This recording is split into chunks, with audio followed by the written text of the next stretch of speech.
कि ये जो मेरा पॉलिटिकल जर्नी रहा है, मैंने अपने लिए कुछ मांगा नहीं है। मैंने अपने लिए एक पोस्ट नहीं मांगा, एक पद नहीं मांगा, हमने कुछ नहीं मांगा। हमने सिर्फ अपने तिपरासा लोगों के लिए, जो एसटी लोग हैं, जो जनजातीय तिपरासा, उनके लिए हमने कुछ मांगा है।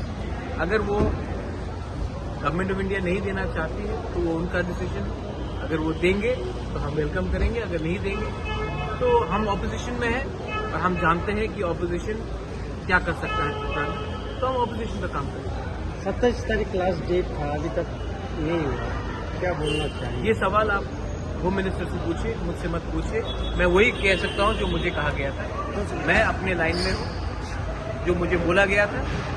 अब अगर उनको कुछ करना है तो हम वेट करेंगे, लेकिन अगर नहीं करेंगे तो हम भी अपने एमएलए एमडीसी से बात करके आने वाले दिन में हमको क्या करना है उसके बारे में डिसाइड। आपने 24 घंटे का अल्टीमेट दिया था और आप स्ट्राइक पे जाने वाले थे।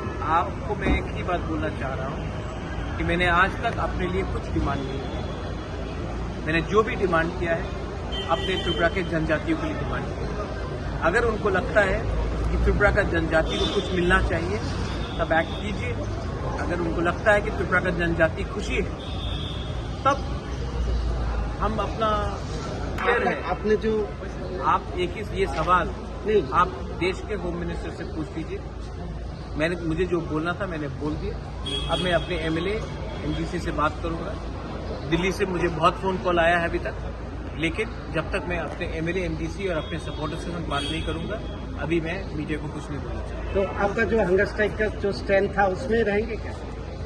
दिल्ली से बहुत फोन कॉल आया है। अगर आपको भी मेरे संग हंगर स्ट्राइक में ज्वाइन करना है तो यू आर मोस्ट वेलकम।